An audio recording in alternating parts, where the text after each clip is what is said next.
Hello guys, today we study about anaemia. Anaemia में आपको mainly first year में भी ये टॉपिक है, फिजियो में सेकेंड ईयर में भी है। तो एनीमिया का मेन आपको उसकी डेफिनेशन जो अकॉर्डिंग टू गाइडलाइन पता होनी चाहिए और फिर इसका क्लासिफिकेशन। सबसे पहले एनीमिया का डेफिनेशन क्या होती है कि एनीमिया का मतलब होता है deficiency of haemoglobin in the blood which can be caused by either too few RBCs और too little haemoglobin in the cells. इसका मतलब ये है कि हमारे ब्लड में हीमोग्लोबिन की कमी होना, जो या तो आरबीसीज कम होंगी तो हीमोग्लोबिन कम हो सकता है, या फिर सेल्स में हीमोग्लोबिन का ही कम होना। एनीमिया आपको एक बहुत इंपॉर्टेंट टॉपिक है और ये एकदम पूरा लॉन्ग क्वेश्चन के ऊपर आपकी फर्स्ट ईयर में भी आता है और सेकेंड ईयर में भी ये सेकेंड ईयर में भी ये पैथो में एक लॉन्ग क्वेश्चन के फॉर्म में आता है। तो फर्स्ट ईयर के अकॉर्डिंग जो बेसिक आपको पता होना चाहिए एनीमिया, पहले उसकी डेफिनेशन, फिर हम एनीमिया को क्लासीफाई करते हैं। उसको दो क्लासिफिकेशंस होते हैं, पहला morphological classification and second aetiological classification. तो एनीमिया को हम आरबीसी की जो साइज होता है और जो कलर होता है, उसकी जो मॉर्फोलॉजी होती है आरबीसी की, उसके बेसिस पे हम क्लासीफाई करते हैं इनटू 4 टाइप्स। तो morphological classification depend on the size and colour of RBC.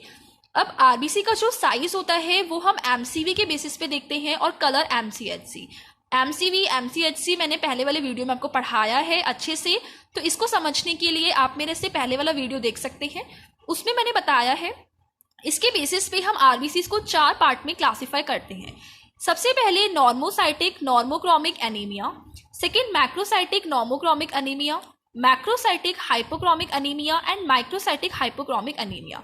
तो हमने अपने इससे पहले के वीडियो में पढ़ा था आरबीसी के इंडाइसिस में कि नॉर्मल साइज कब होता है, मैक्रो कब होती है, माइक्रो कब होती है और नॉर्मो और हाइपोक्रोमिक कब होती है।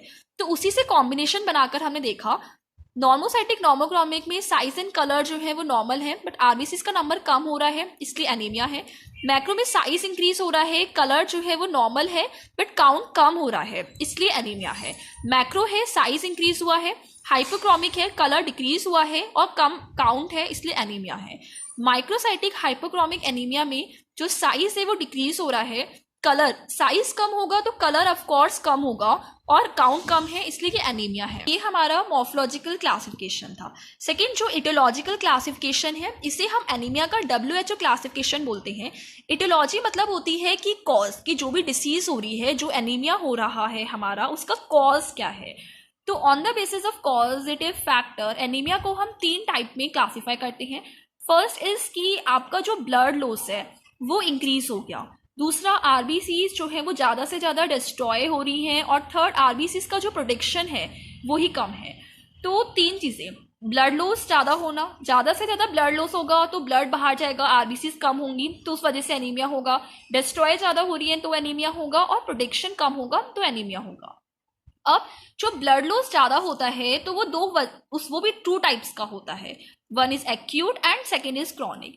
जो एक्यूट ब्लड लॉस होता है वो मेनली आपका हैमरेज की वजह से होता है, तो उसे हम हैमरेजिक एनीमिया बोलते हैं। क्रॉनिक जो होता है वो क्रॉनिक डिसीजेस, कोई इन्फेक्शंस, उनकी वजह से होता है, इसलिए एनीमिया ऑफ क्रॉनिक डिसीज होता है। एक्यूट ब्लड लॉस जो हैमरेजिक है उसमें क्या होता है कि जब ब्लड लॉस होता है तो within 24 hour plasma replace हो जाता है, लेकिन आरबीसीज को रिकवर होने के लिए, अपने नॉर्मल काउंट पे आने के लिए 4 to 6 वीक लग जाते हैं। इतने हमारी बॉडी में वॉल्यूम प्लाज्मा ज़्यादा है लेकिन आरबीसी कम है, इसलिए हीमोडाइल्यूशन हुआ, उसकी वजह से क्या होगा, एनीमिया होगा। तो हीमोडाइल्यूशन की वजह से आरबीसी कम है, हमें हाइपोक्सिया होगा, हाइपोक्सिया से वो इंक्रीज करेगा आरबीसी फॉर्मेशन, तो ये हमारा एनीमिया हुआ। क्रॉनिक डिसीजेस में जब हम बात करते हैं तो क्रॉनिक डिसीजेस में क्या होता है कि जब क्रॉनिक ब्लड लॉस हो रहा होता है तो हमारी बॉडी से आयरन इतना ज़्यादा लॉस्ट हो जाता है कि वापस हीमोग्लोबिन बनाने के लिए हम उसे कवर नहीं कर पाते हैं, तो आयरन की कमी हो जाती है, जिसकी वजह से हीमोग्लोबिन बन नहीं पाता और आरबीसी का साइज कम हो जाता है।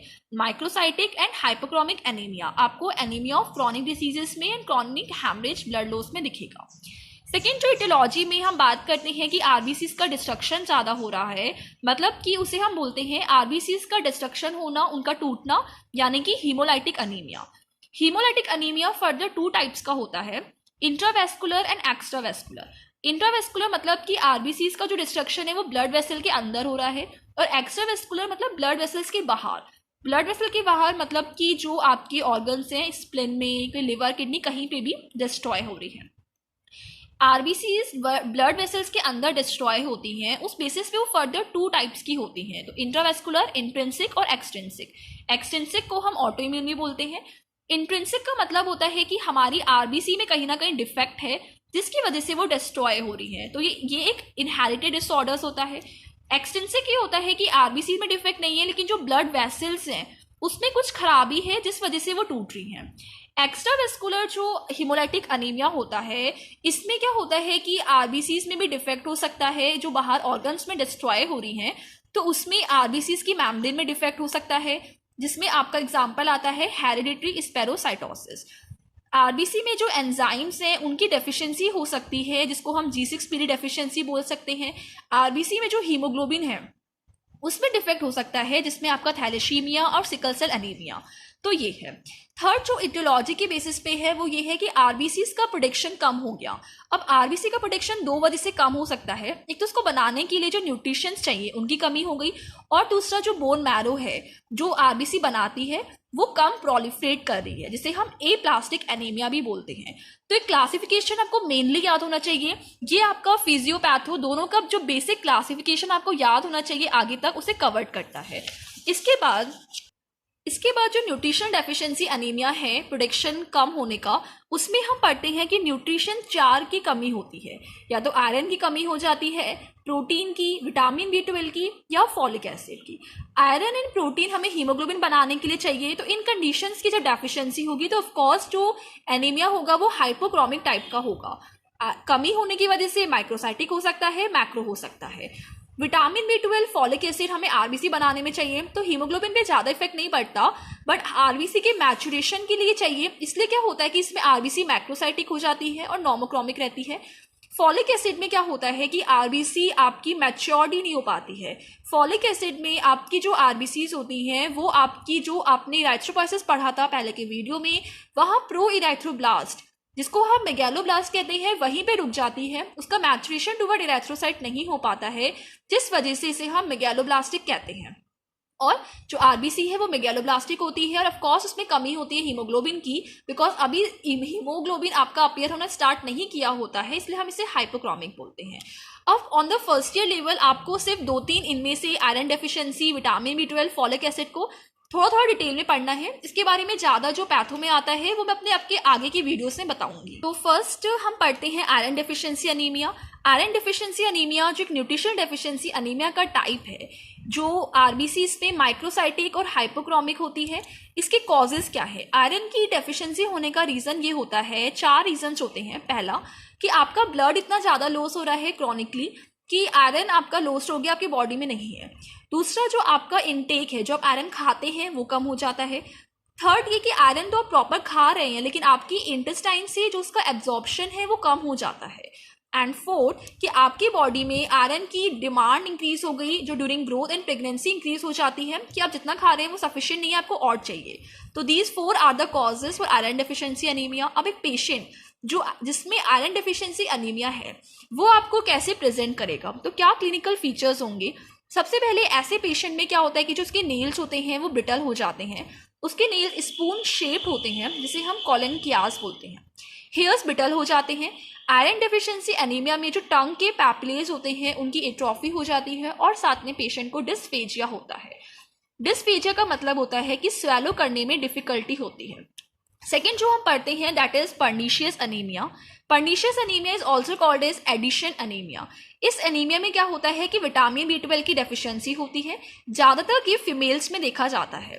अब विटामिन B12 की डेफिशिएंसी हो गई या फिर दूसरा क्या होता है कि एब्जॉर्प्शन ऑफ विटामिन B12 वो डिक्रीज हो गया। विटामिन B12 का एब्जॉर्प्शन कम कैसे होता है कि एक ऑटोइम्यून डिसीजेस की वजह से पैराइटल सेल जो आपके स्टमक के होते हैं वो डिस्ट्रॉय होते हैं, जिससे गैस्ट्रिक मिकोजा की एट्रोफी होती है। गैस्ट्रिक मिकोजा की एट्रोफी से इंटेंसिव फैक्टर्स का जो प्रोडक्शन है वो डिक्रीज हो जाता है और विटामिन B12 एब्जॉर्ब नहीं हो पाता। अब ये आगे जाकर हम पैथो में पढ़ेंगे कि कैसे विटामिन B12 जो है उसके एब्जॉर्प्शन के लिए इंटेंसिव फैक्टर ज़रूरी है, तो ये हम आगे की वीडियोस में पढ़ेंगे, लेकिन अभी आपको इतना ही पता होना चाहिए।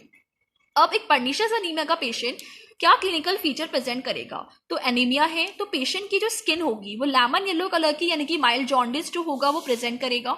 सेकेंड, उसमें न्यूरोलॉजिकल डिसऑर्डर्स देखने को मिलते हैं। न्यूरोलॉजिकल में कि उसको पैरास्थीशिया होगा, यानी कि एबनॉर्मल सेंसेशंस होंगी, और साथ में प्रोग्रेसिव वीकनेस होगा, एटेक्सिया होगा। एटेक्सिया का मतलब होता है कि जो मसल्स का कोऑर्डिनेशन होता है वो खराब हो जाता है। नेक्स्ट हम पढ़ते हैं मेगैलोब्लास्टिक एनीमिया। मेगैलोब्लास्टिक एनीमिया जो होता है वो फॉलिक एसिड की डेफिशिएंसी की वजह से होता है। तो जैसा कि मैंने बताया था कि आरबीसीज जो है वो मैच्योर नहीं हो पाती हैं एंड वो मेगैलोब्लास्ट की फॉर्म में ही रह जाती हैं। इसमें जो पेशेंट होता है उसकी और पर्निशियस एनीमिया के जो सिम्टम्स होते हैं वो लगभग सेम होते हैं, लेकिन जो न्यूरोलॉजिकल प्रॉब्लम्स होती हैं वो पर्निशियस में ज़्यादा देखने को मिलती है। मेगैलोब्लास्टिक में न्यूरोलॉजिकल प्रॉब्लम ज़्यादा नहीं होती हैं।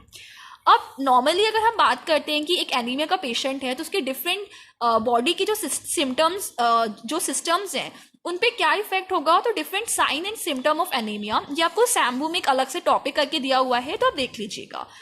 तो इसमें क्या है कि अगर हमारी किसी को एनीमिया है तो उसमें ऑफकोर्स ऑक्सीजन की कमी है, हीमोग्लोबिन की कमी है, तो उसकी स्किन एंड म्यूकस मेम्ब्रेन आपको पेल कलर की दिखेगी, नेल्स बिटल हो जाएंगे। कार्डियोवैस्कुलर सिस्टम की बात करेंगे तो आरबीसीज के कम होने से जो हमारे ब्लड की विस्कोसिटी है वो कम हो जाएगी। विस्कोसिटी कम होने से जो रेजिस्टेंस होती है फ्लो में वो कम हो जाएगी, तो ब्लड फ्लो इंक्रीज होगा। ब्लड फ्लो ज़्यादा से ज़्यादा ब्लड हार्ट में आएगा और वहाँ से जाएगा तो कार्डिक आउटपुट इंक्रीज होगा। तो याद रखना कि एनीमिया में कार्डिक आउटपुट जो होता है वो इंक्रीज होता है। ये इंपॉर्टेंट चीज़ें याद होनी चाहिए। रेस्पिरेशन में rate and force of respiration increase हो जाता है। मेटाबॉलिज्म इंक्रीज होगा। इन द सीवियर एनीमिया में जो बेसल मेटाबॉलिक रेट होती है वो इंक्रीज हो जाती है।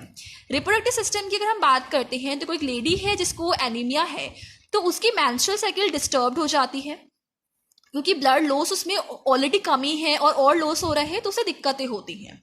तो ये हमने एनीमिया की बेसिक चीज़ें जो आपको पता होनी चाहिए।